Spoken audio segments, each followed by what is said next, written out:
The respect is there.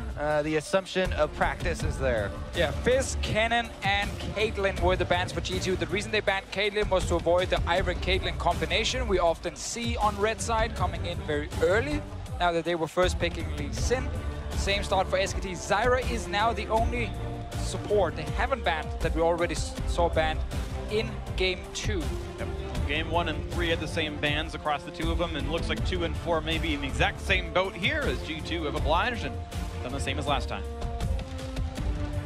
Meanwhile, SKT deciding if they still want to, have the Kog'Maw in there instead of the Twitch, actually. I like this ban a lot. We just said Zyra is not something Mithy has shown us here in playoffs, so you don't have to ban it. And this ban here actually allows Bang now to play Twitch. It was kind of blocked for him in the last one, but you can go for a late game combo like Tahm Kench, Twitch, Ivern if you want to play that style, and you have a fantastic late game. One of the keys for G2 has been, drafting late game scaling reliability while still enough of the early game to afford Trick to play off those lanes. There it is. So the ban is extremely smart after Sven showed he would take it early in the last game.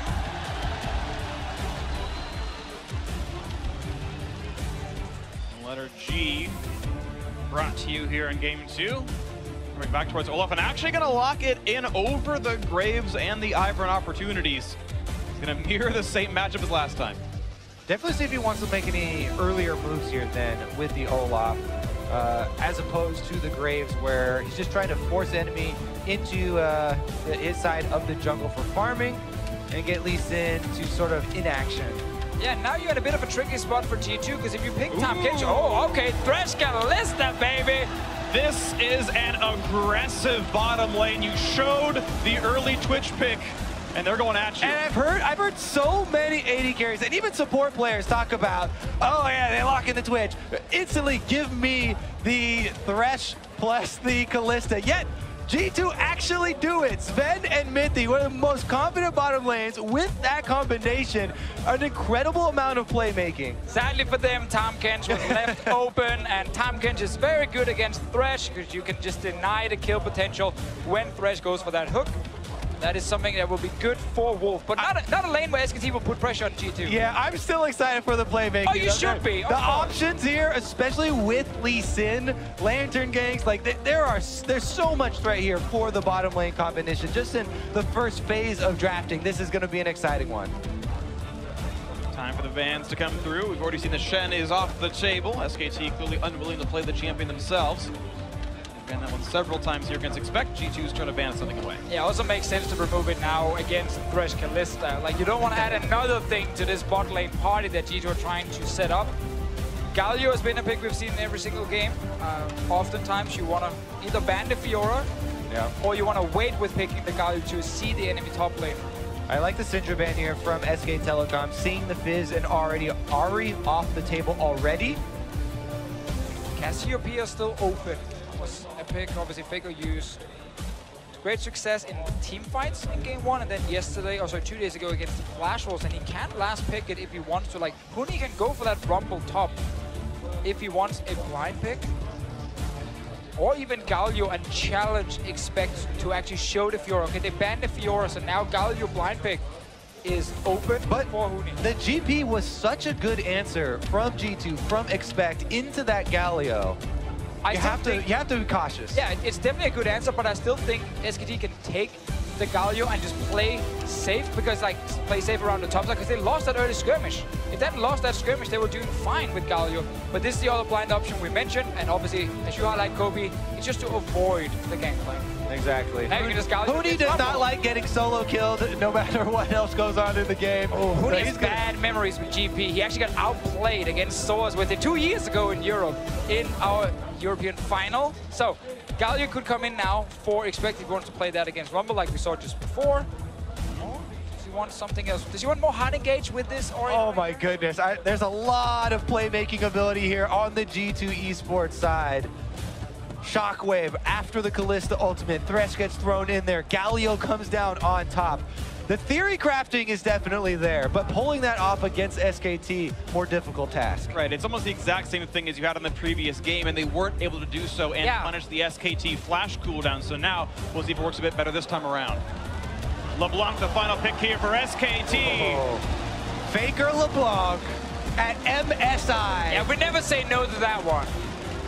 But last year, 2 years ago, I should say, Faker's LeBlanc was the downfall of SKT at the hands of Edward Gaming in Game 5. Exactly, but this is a last pick LeBlanc. No more Ghana in this game. Right into the Orianna. And I want to go back to your point, Freak, regarding G2 and, you know, maybe lacking like easy tools to start fights with. Like a lot of it is on Trick to find a good engage, and that's where maybe, again, things like Gragas that offers a bit more hard engage for your team can be easier to play. But Galio is just such a power pick that you feel like you have to take him when he's open. And I just love the combination, how much confidence you can give Mythy to actually take his hooks. I think you guys need to have more faith in Mythy's death sentences here. That's a Tom Kench on the other side. Well, he can take it in. He can still take the death sentence in, then get pulled out by Kalista after the Galio ultimate has already been channeled on that placement. So, I mean, the yo-yo composition here from G2, I'm seeing all the theory crafting in my head is just exploding right now. And then we're seeing the carry. Pull off. Then we're seeing the carry in Wolf's belly, not taking any damage during that insane engage. And G2's like, wait a minute, we didn't kill anyone. All the fireworks go off and SKT members still live. Well, it's going to be fun to watch the carries in SKT, and if they do live through these fireworks, if Wolf can continue to support the squad, he's made some big plays so far this year. We'll see if he can do it again on the Tom Kench. And Game 4 is ready to begin here in Rio de Janeiro in front of thousands of cheering Brazilian fans. Will SKT secure the championship on this one, or will G2 from Europe bring us to Game 5? No matter what happens, then this has been a very, very fun final to watch. Very competitive games, back and forth as well. G2 has definitely shown up. And I'm so happy about this tournament because it came in saying, is this the one where SKT wins the title undefeated? And instead, we get to see maybe the gap is closing and then G2 plays at their best. Oh, careful. Careful with that one. SKT always end up winning when we say the gap is closing. But even Gigabyte Marine surprising and getting 3 wins during the group stage as well. Like, there have been so many pleasant surprises at MSI this year. True. We saw Premier SKT last game, but they looked really sharp, and we know that team is still up to that level, but so many other teams have stepped up at this tournament, which is so great to see. One thing is for sure, the vacation, definitely a thing of the past. That is over. G2's hard work. They gave it to WE instead. It's yours now. G2's hard work completely paying off, getting into the finals and showing up in the finals. Very tall task, but they have accomplished quite a bit here. Let's see if they can make this game exciting and push it to another one, or will SKT, this iteration of SKT, be able to claim the trophy here? Huni, Peanut, finally being able to raise the trophy. They joined this team to win international competitions, to come first place. Well, SKT give the tell that they are, in fact, leashing blue buff for their Olaf. One of the strengths of that champion is that he doesn't need the leash at all. You can play for lane dominance on the other side of the map, but ooh, that was actually pretty close because 1 HP and I believe Deadly Venom was still on the target. There was a chance he lost that blue buff. It was close. See, bot lane now. Kalista, Thresh, always a lane where if you make one mistake against him, you get hooked in a plate and then suddenly you just go down. Yeah, instant aggression there from Mythy. One of the reasons that they did lend a little bit of extra damage there on the clear for Peanut as well is because they didn't want to contest super early. Also, it's accelerating Peanut into an early movement by mid lane here. Orianna definitely under pressure. A lot of damage here. He's got a flash wait. No, he's got to wait for Trick to come in. Pushing the damage on a Faker, not much else to get. A trade of equal damage. Very good counter gank here. And I also like Peanut actually paying attention to mid lane early because it's been G2 always ganking Faker and getting perks ahead. Now they're trying to get this LeBlanc rolling. Meanwhile, pushing top lane, always want to highlight these deep wards because it's been so crucial.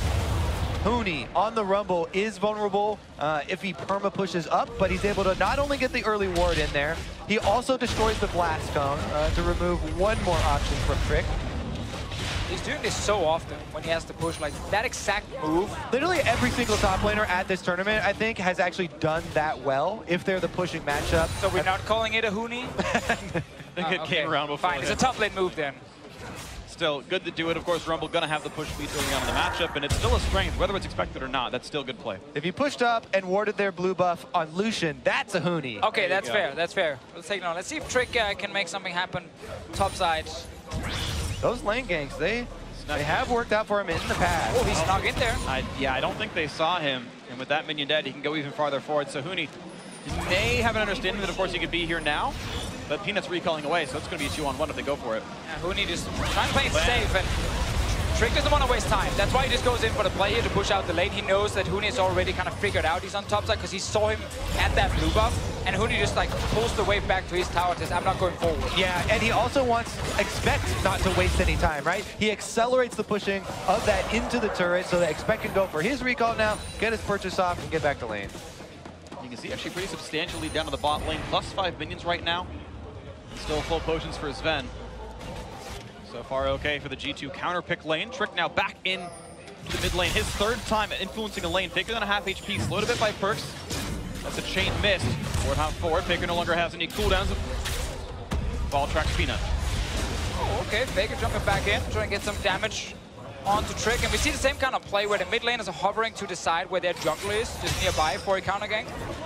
Hard for G2 to kill this bot lane due to the time Kench, but you don't need kills early on Kalista. You can still become such a powerhouse later in these fights. Exactly, trying to retain control of the wave. Expect doing similar here. Good trade on Huni.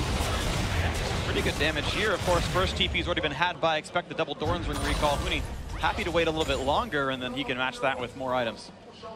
Going back to Sven and Kalista, if people haven't really followed his career, like back in the day when he joined Origin and made it into the LCS, made it top 4 at Worlds, like his Kalista was so famous in Europe. He was banned almost every single game. And I remember even at Worlds he was getting banned, so not just in Europe, but Sven definitely one of those legacy Kalista players. And then Kalista got nerfed, and he spent a year whining on Twitter about why didn't we buff Kalista so he could play her again. She did receive a few buffs.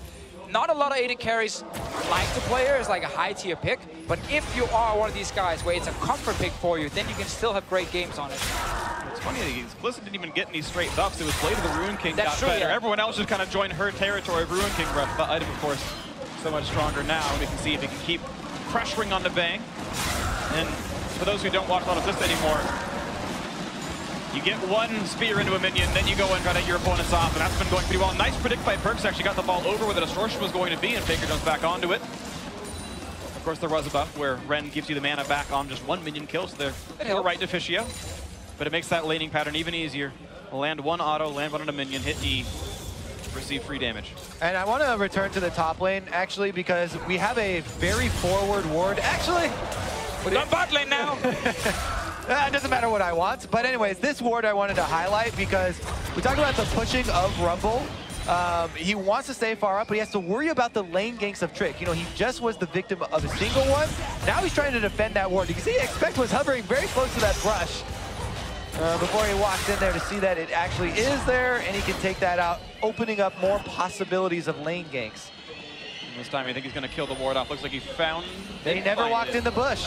He never So he gets value out of that ward. Oh, he didn't see it either. He was looking at Rumble. They have to know. Okay. Going to be, again, this one is going to be Expect pushing the wave into the turret once again, but it's a pretty substantial minion lead for Huni right now, about 10. Similar lead to what's in the bot lane. Looks like Sven and maybe going to let the push come in. Wolf's level 5. Ooh, they get the gray health out of Top Kench. Also, Bang has used his potion, so all these little trades right now will go in favor of Sven because he still has his potion. He just popped it right now. We'll get the HP advantage, but once again, SKT can just try and play it safe and go back. In case he had hit the hook, Devour would come in from Wolf instantly. Being at the level 6, looking for the bot side of the map. Here's the Ghost, wants to go for the gank, and here comes the all-in as well. A lot of damage on the mid. They're going to go right for that one. Plenty of damage there. The flash to follow, and that's sure to be first blood picked up for Peanut in the bot lane. Right before they hit level 6, still level 5, and they get in there for the kill. Very nice timing from Peanut. Called down. You talk about it. They're out of potions. They're out of sustain. They're almost ready to back. right before level 6 comes in, the opening, they're able to punish the aggression from G2. Perfect timing right there from Peanut, really making sure this bot lane will be doing well from SKT. And yeah, Mithy and Sven are obviously just playing the lane normal 2v2. But as soon as Peanut shows up, and there's no wards from G2 near that river to actually spot the Olaf. So they get surprised, and they end up going down mid-lane trading. Good damage out of Faker. They're on to Perks, starting to win this trade a bit more.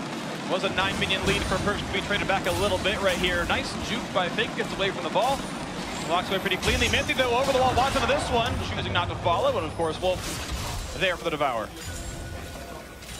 You can tell Perks is ready. He's theory crafting as well. Pass him the ball. Shockwave ready. Oh, Faker draws it out. He wants to go back to base anyway on the side of Perks, so he's okay, quote unquote, wasting that cooldown. And out he goes. Faker is going for the now very normal Gunblade build. We've seen a couple people do differently. Maple didn't go for it earlier on this tournament. The stand to sustain, fairly highly durable, split pushing block build is the one coming in for Faker. I really like to sustain against things like Orianna that won't one-shot you, where it's a lot of small trades happening in lane. That extra sustain just really helps you stay, and so you can always look for trades back against Perks here. Does also remind you what SKT are looking for. You know, they have the double teleport, want to split you up, pressure on the opposite side. Tom Kench will become available. The Twitch is something that Bang has used very offensively. The only AD carry with that assassination potential. He's really used that threat quite often. Can't have a final without Bang playing that Twitch. And as we talked about in chat, so like the engage from G2, it can be very hard to execute properly against things like Tom Kench as well. Olaf ult, you can also block the hook, or maybe, you know, make it harder for G2 to actually start the fight. And then suddenly, you might not get the target you want. Right now, no targets to be had for G2. All they've been able to do is get minion control. These hooks mean absolutely nothing. Mithy lands it and goes, well, that's 80 damage. See you later. Ah, he found the ward. This is I think that's number 2. Yeah. Found the second ward. It goes. Here's the ulti coming in because Peanut wants for this one, and Sven gets the lantern out. Nice little alley-oop there. Throw your teammate out and give him the lantern away, but Baker's now to join the party. Exhausted by some time, and they're gonna kill him for it. Only the 1-for-1, maybe not a good use of his time. Meanwhile, exactly, Perks is going to be able to push up this mid lane now into the turret. Roam from Huni down through the river will be seen on the pink ward, so he actually doesn't even have to worry. Ooh, he actually walks towards him here. Remember, Galio ulti is available in case they want to try and make a play, but instead it's Perks near the tower. Huni walks down for nothing. So important for G2 to get a kill on Sven in the bottom lane when they got ganked again. Exactly, take another look at here. The ultimate is available, so they're able to do the alley-oop escape from the Kalista Thresh that's so annoying for people to deal with. And Sven almost able to survive there, but Faker got up his last Q, even under exhaust, gets the kill. Great exhaust though, very instantly, but also the thing about LeBlanc now, after all these changes, like your instant burst is not that insane. Like you need that passive ring to kind of give you just like, wait 1 second and then have it ready and then proc it. So when you jump in like that, you don't actually one-shot people like you used to do back in the day. Mithy, he's getting caught. They know that there's no Kalista ultimate backup yet either. No way out. Attacks a ward in futility, and down he goes. 3-1 SKT. Yeah, it's a huge problem for G2. They have no vision on this bottom side at all. So when Mithy walks in to try and clear a ward, like he sees nothing in the river. He doesn't even see anything in his own jungle. So Peanut can just walk in behind him, and there's no Kalista ulti to get him out, and then you just go down again. So SKT have successfully camped this bottom side, and Perks are not able to help the vision. Trick, kind of the same. Another trade in for Faker. Good damage there on a Perks, down below half HP, and it feels like there's a sense of looming dread of impending doom as early game SKT leads have turned into victories every time so far this series.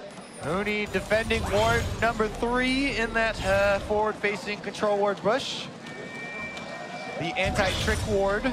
I mean, you would think at this point the Trick tries to come from the river. Yeah, exactly. If he wants to go for the gank, knowing that ward is always there. Nice attempt on the hook, but Faker that gets the chain damage. Good little trade, and a Mithy down to half HP. Here comes Wolf on the backside kick. Oh! Into the turret from Trick now, and Perk's going to join the fray as well. Nice shock with to buy some time, and Wolf does go a bit too far. gets turned into Gumbo. A nice kill picked up there for Perks, turning the kills back to only 1,000 gold difference. Nice counter engage there from G2, ready to turn it around on SKT. Getting a kill back for themselves. See around mid lane. Bang is sneaking his way in there. Perks is fairly low on HP, but Flash and Barrier available. Bang's not going to find anything in the mid lane. There it is, though, the threat from the assassination of this Blade of the Ruin King. Completed switch, moving in. Ooh, nicely done. Peanut gets the steal away.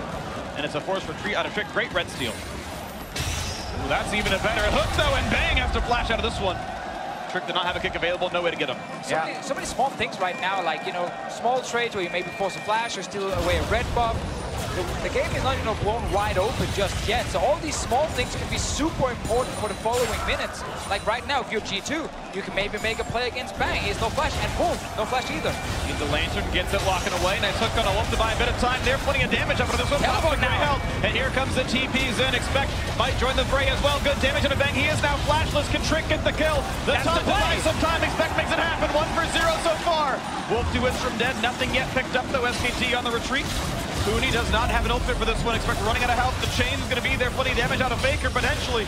We're going to buy some time. Expect just barely sneaking away. The shield's there for Trick. He's going to stay alive. The flash to guarantee it lands in time.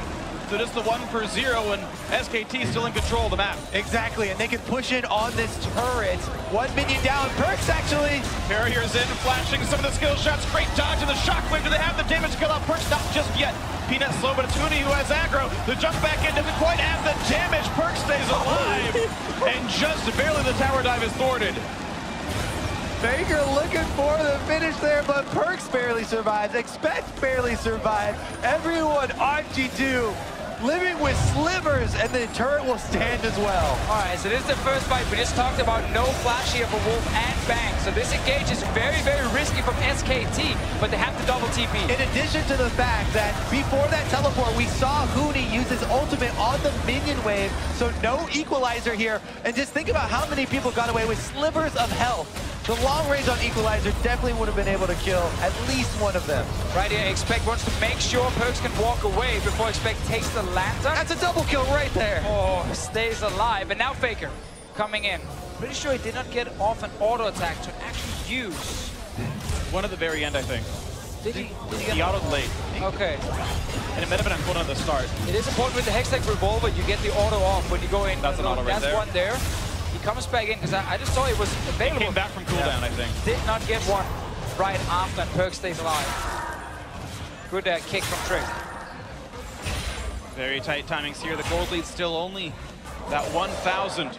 The previous game was competitive for a while. This one incredibly close as well. SKT still holding the lead, but certainly within arm's reach. Take a look at the play yet again in the mid lane. Perk's gonna get hit up by the axe. That means Peanut's saying it's time to go, and there's no way out for the Orianna. Under the turret they go. SKT pick up their 4th kill. It is so hard to play mid lane without flash against things like Olaf and LeBlanc. It's so easy then to get onto you and just keep you slowed. And I have to say, you know, it's always SKT looking for those capitalizations after the fight. Almost all summoners on both sides were burned in that last bottom lane fight, and immediately Peanut is looking for a big punish on a flashless Orianna in the mid lane. He's got the advantage for the gank setup with the LeBlanc, and they are able to finalize that kill. We've seen multiple times this series G2 use ultis to try and kill the waves as soon as they get to the tower. Like when they're big waves, they don't want to risk SKT getting early objectives and open up the map. So they're fine using these ultis just to kill the minions and stop any tower push from happening. It does mean, however, they're going to be weaker for fights. And obviously the following minute, Trick. Steal gonna go over to Peanut though. Trick smites a bit early and Peanut makes it happen. Very important that Peanut is actually staying on that side of the dragon, so he blocks the Q from Trick. Makes it a little bit harder for him to get enough damage down to combine with the smite. Yeah, exactly, especially since with the Reckless Link on Olaf, you can get extra true damage in there to add to your smite. Timed it well. Trick hoped that an early smite would land in between. Didn't happen there. 1,500 gold lead plus the Mountain Drake is SKT's lead right now. Baker back to the mid lane. Completed Gunblade plus Sword Shoes. He is threatening. Perks very heavily MR stacked with the Negatron Cloak plus Merc Treads. Yeah, while G2 are down in gold, the lane that's behind the most in farm is the top lane, and that's okay. That's just your tank. The fact that it's Kalista and Orianna getting the CS advantages is pretty huge for G2 and the following team fights. Like, you really want to get your 2 items by here. Oh man, the pressure is still there. SKT able to utilize Faker's actual lane lead. Yeah, screw that CS. Doesn't matter. Faker can just keep getting some kills near mid. And this will transition to a scary, scary SKT. The extra teleport coming up soon. Faker actually fighting off Trick. Trick, I don't think realized he didn't have his kick up just yet, or was hoping to fade a flash or something, but it hasn't come up from cooldown just yet, so he didn't get much out of that one. Faker again jukes right, gets away from Mythy. I think I go with option number 1 there. Looked like he thought the cooldown was already up. Yeah. Not quite so. He was so clean until he pressed R and nothing happened. SKT starting to really put the pressure in. Peanut once again inside that opposing jungle. Faker and Wolf coming around as well, maybe bot lane in their sights. We can always see when you win that mid lane, like when you kill the enemy mid lane and force them back to base, it just opens up the map so much for you. You can now go bot lane and go top lane. Perkz is getting ganked by so many different people right now, and he still doesn't have flash. It's been down since that fight in the bot lane. He's died twice now. Yeah, both teams have been very well aware how pivotal mid lane is in this matchup. Once again, returning here is G2. All members available. Teleports off of cooldown now. Well, that is actually first turret gold to G2. The pressure back in the mid lane is going to outrace Faker, who will answer the turret itself and retain the gold lead of SKT, but G2's actually still had some pretty good macro plays in the mid game. Setting these things up as Faker takes away the wave, will take away this, and Perkz forced to run away from Bang. See what else they can do. Top lane right now, damage on turret is non-existent. Same for the bottom lane.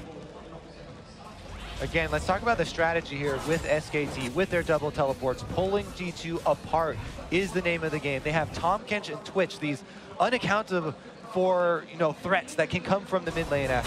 Every time they shove up that minion wave, you have to worry, where are SKT striking next? Yeah, it has to be Expect sitting in the Faker lane, because he can sit there with magic resistance and just wave clear. And then you use Kalista Thresh in the opposite side lane to fight against that second teleport from SKT. Faker right now is obviously trying to trade against the Galio, but he's not dealing enough damage, and this is now a time for G2 to try and make a play at the top side, but you can see SKT already reacting. Wolf and Bang, they're up here. They're reading the play. Well played, SKT, able to play the defense quite nicely. No one's in the mid lane right now. They're going for the dive on this side as well. Sven running out of health pretty hard. Even just damage is enough maybe to push him off the turret and go for some structure damage here. Minion wave advantage in the mid lane to G2 as Perkz was able to push up, but top lane, damage onto the turret now for SKT.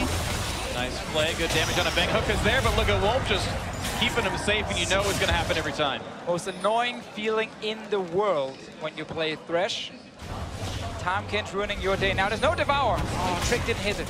Peanut's around, of course he can be saved by his Venge. They gotta go for Trick instead. A lot of damage on the Lee Sin. Still looking for a bit more. Is Peanut. Q's gonna land. They're gonna go for the play. Chops right back up, but Trick kicks back in. Bang, and this time there's no way back out for him. But the chase is on, and Peanut's gonna kill one. Bang actually able to kill him with the poison damage instead. The chase in for Faker. Just gonna jump back out. 1-for-0 SKT, and there's more coming. They fell into SKT traps, and now the trap is closing. In between the turrets, they're going for more. Sven is dead already in the list.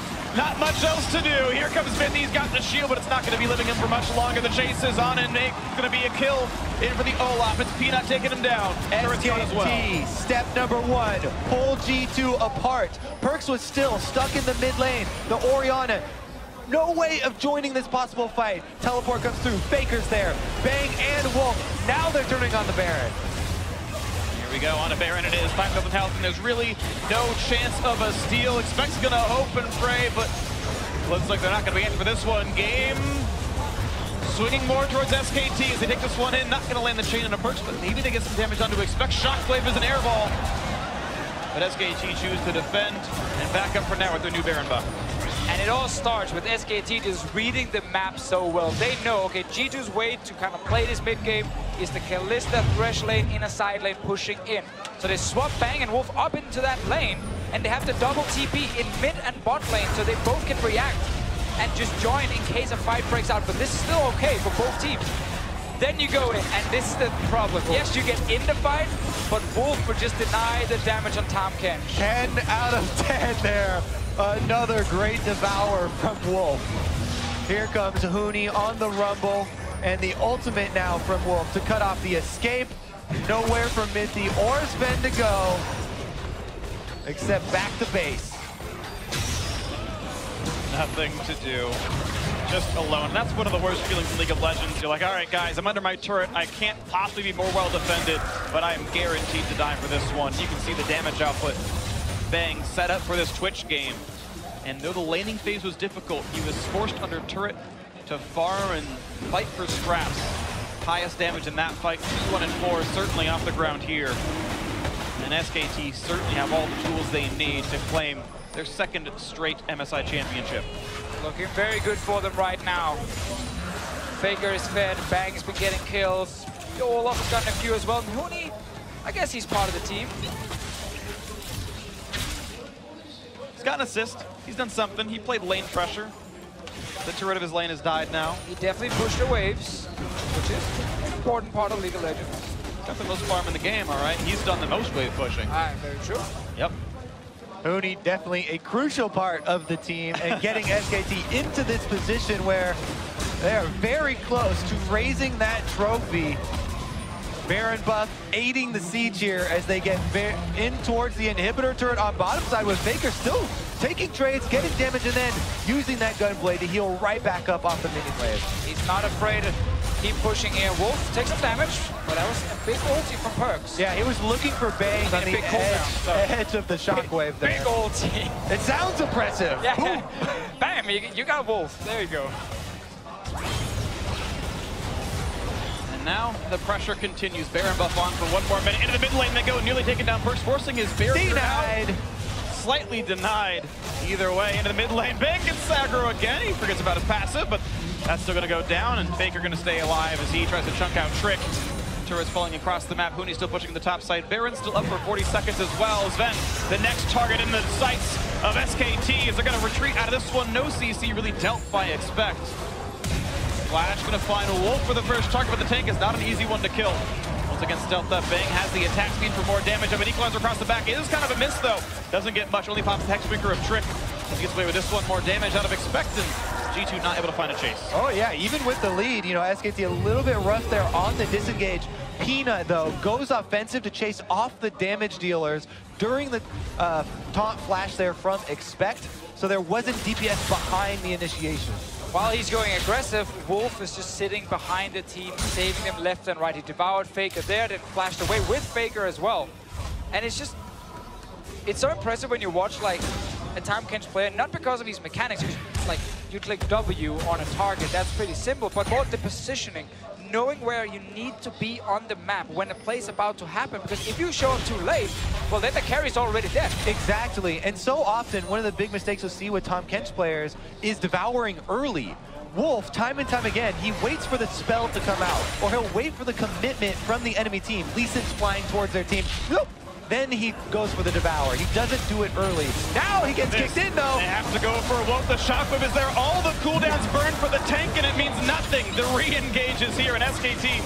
Oh, they're all coming mid now. Here comes the flank out from the mid lane. The G2 forced to flash away from their opponents. First kill comes through as Perks hits the mat. Faker going to be next up to take down Trick. Gets the kill. 2 for 0. 10-3 overall in the game. Sven next up to fall. It's a 3rd kill in a row. Peanut now on a rampage. SKT 10,000 gold ahead. Their victory all but assured.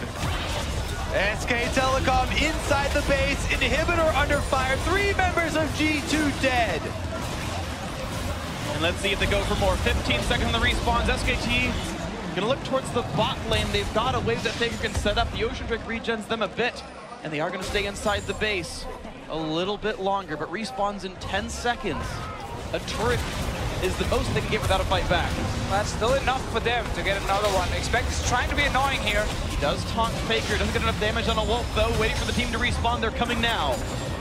Rocket comes in, or the Lantern, I should say, looks for Bang. They find a little bit of something here. Ward hops in, brings in Wolf with the Twitch alongside. The taunt is there, the Shockwave as well. 2 quick kills for G2, the best to make something out of this. Yeah, that was such a nice play from Trick. He waited with his move here for the Devour to happen, and then you just kick Wolf back into your team. Don't try and kick the Twitch, because then he's obviously just gonna escape. Such a nice play from Trick, but it's 2 kills for G2. Sadly, there's no Baron for him to take, there's no Drake to take, there's no real tower to take. Like, SKT are so far ahead in this game that these 2 kills will not really do a lot for you. Yeah, they just have to do cleaning duty right now. Clear up the minion waves, clear up the vision, try and get something over by Baron so that you have a hope of that big comeback play around the Baron, and hope for a mistake from SK Telecom. Almost never see these mistakes from SKT where they actually end up throwing away a lead. They're so good at playing when they're ahead. Now we might see some more action. All mistakes here. Peanut taking a lot of damage, gonna try to run away as best he can. Here comes the follow in from Minty. Can't quite get much, but it is a low HP jungler. G2 say this is the time we come back for the fight. Can they get anything? The Flay's gonna miss though, and that means no more engage to be had. We see the same thing again here. G2, they're trying to find the engages, but it's so hard against this comp from SKT with the Devour. There's just no easy hard engage for G2 to use to try and get some picks here. Take another look at this siege from SKT. 3 members here, and expect go straight for Bang. Trick gonna land the Q. He waits, and then he sees the Devour, and he goes for the play. Able to get both of them back, and he kicks them into this shockwave that's going to come from Perks as well to secure those kills. Really nicely done, and damage on that mage, who you know can one-shot people. Void Staff now completed. That threat is there, but it's going to require still a minor miracle for G2 to make a comeback in this one. 11,000 behind. Yeah, 11,000 gold plus. Already SKT have 1 Mountain Drake. The next one will be trivial for them to take. And with 2 Mountain Drakes, this big of a lead, plus vision control and mid inhibitor down, the Baron bait from them, or even the Baron rush from them, are both very viable options to end this game out. It's almost a formality at this point. SKT have most certainly all the tools that they need. The cheering Brazilian fans know the impending victory is coming. And what do you do if you're G2? Do you risk it all on trying to stop a Baron when you have to walk in blind? And then suddenly you can get collapsed on, you can't see where the Twitch is before the fight starts? Or do you just sit and base them and let them get Baron and try and defend near your Nexus turrets? Like, it's almost a lose-lose if you are G2 at this point, because you're falling so far behind. Here's the flank once again on Trick with no jungler. It's even harder to secure a Baron, and Trick is dead. Even more of a formality. There's almost no way G2 stops this one. Huni gonna start it up early on. Shockwave only catches one of the frontliners though, and Bang pops the ulti for a bit more damage. Hooked in, eaten back up by Wolf, but it does buy some time. Expect now on the front. And Baron has been part of this fight, so and Peanut, focus. And Peanut's 1v1 with the Baron. Goes down to half health. Eventually he gets a friend, but Wolf on the outside. G2 actually find a bit of an opening. They're pulling in the team. They're going to go for this fight against Bang, and Wolf exhaust is on and expect part of the fray. And SKT actually splitting their focus too much. 2 kills will go through to G2, but Huni going to rejoin the fight first. The flame spin is there. Zoda's buys some time. Fake for the back line. Going to take down Perks. Then next up to kill, and Peanut takes him down as well. It looks like it's not enough for G2 to get with this one. Not to expect any kills here on this as Peanut finds his double, and the tank will go down last, but assuredly he will be falling here as well as Faker wants it to happen, and Huni's going to make it so. Trick has respawned, but SKT even farther ahead than before. Yeah, SKT though, they're so low after this. They don't feel like they can rush Baron. They want to just go back, get full HP, and then go back and try and make the exact same play, because they end up getting more kills. Trick is on a solo mission. Finds Faker and a Grump. Hits Faker.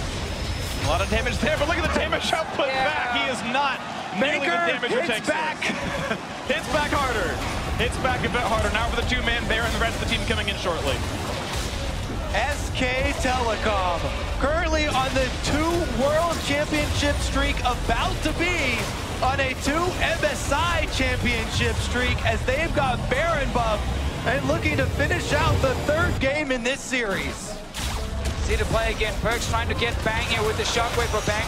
Quick movement, steps out of it, and then Wolf, of course, saves Bang right after. And SKT, they will split up at the moment. I think Bang and Wolf kind of realize they can't walk down and join the team, and that's why they get engaged on. Yeah, good call there from G2. They have very limited options, right? So any opening that they see SKT split up, they have to jump on. Even though it's low probability of success and they are so far behind, they get some sort of advantage here. Bang is out. The Twitch is down. And SKT comes in, Faker. Not really under threat, so you can finally sit in that fight and wait for the passive to be ready, and then kill Perks. Peanut, of course, running Rampage on this Olaf. And again, it's what we talk about. Whenever SKT gets the advantage, you almost never feel like they lose it again. They always manage to just kind of push on all your turrets, set up around Baron, and even when it looks like you have a small chance, they can turn it around so quickly.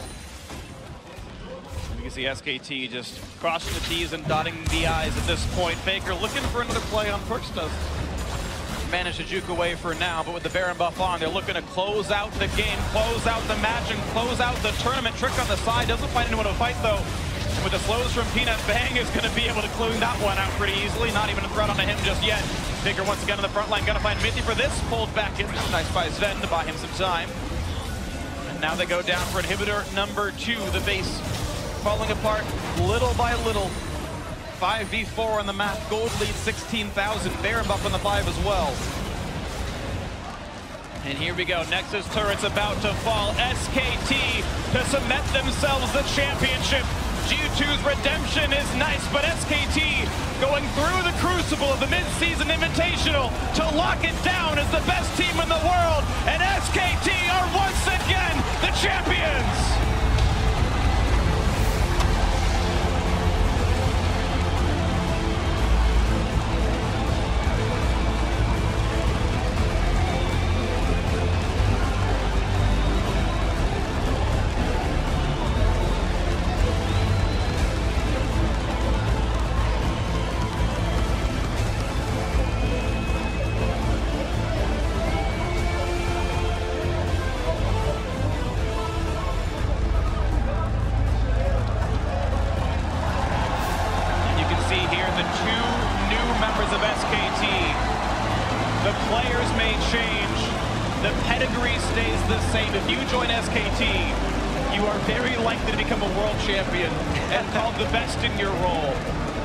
It's just the amazing thing about SKT. The organization have built the structure around these players so they can do this again and again.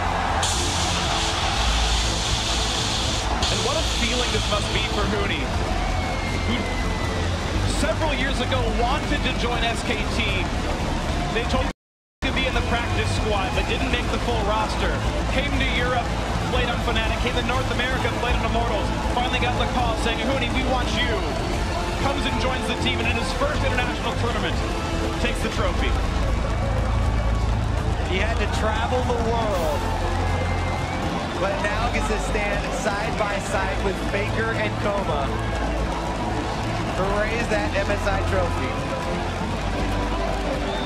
That duo, Faker and Coma, been with SKT ever since they won the Season 3 World Championships and started. They've honestly been SKT. They've been SKT, so you can keep swapping members out left and right. Rapid Star there with the team as well, his assistant coach.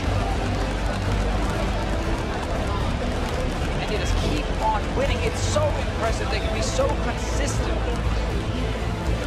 This makes their, I believe, 5th or 6th, depending on your definition. Right, international tournament win for SKT. Temos também o atirador e carregador da Red Canids, BRTT. E o bicampeão do mundo de futebol, Ronaldo. Let's send over the dash to the analysts. Thank you very much. Free SK Telecom, your 2017 Mid-Season Invitational Champions. As you can see here, world superstar, football superstar, 2-time World Cup champion Ronaldo making his way onto the stage, along with another very famous face, BRTT, in the League of Legends community, to present SK Telecom with their winners' medals. One legendary 2-time World Cup champion here to award to a couple 2-time world champions of the clip. And let's remember, SK Telecom has just completed the most dominant 2-year run in the history of League of Legends as an esport. And it's something that I don't think will ever be equaled. We're still very young in League of Legends as a sport, as an esport. However long the game goes, this sort of dominance that looked impossible at the start of the scene, we're a part of history, just watching on as SKT continue to make it. I love what I saw when they went for the MSI trophy as well. Huni getting to lift it first, making sure Peanut could get to lift that trophy as well, bringing the whole team into this experience. Yeah, we have to remember, as was said at the beginning of the day, Papa Smithy, that this organization is a dynasty with members that have, come and left, and yet the dominance has always been there for those two members. Their first international win in a Riot tournament. Huni and Peanut should be proud. They were chasing something, honestly, every player is when they move along, but when you move to SKT, it's the big goal that you're chasing, and for Huni, it's a culmination, as Freak put, of a very long and winding path to get to SK Telecom. And for Peanut, he was the one who was supposed to take down SKT. He went the other route. Feeling pretty damn good about his decision now. And we can't forget the guy behind it all, right? Coma there on your screen getting his medal as well. I mean, this man is a great mind within League of Legends esports. And that's really what it takes, because not only within League of Legends, but really across all sport, it's rare to see this kind of dominance. This level of domination internationally for this many years. And Faker, the man himself, the greatest player of all time. Receiving the medal from one of the greatest footballers of all time. A transformative footballer in his own right. Ronaldo was a superstar and then some. Speaking of superstars. Very true. I mean, you've got Faker on your team. The fact that you can make a name for yourself, the likes that Peanut has, I mean, it's incredible. Wolf as well, outspoken in his own individual abilities, shows up time and time again, has matured fantastically as a player here. Can we step back for a moment? 7 years into the esport, we have Ronaldo passing a gold medal to Faker.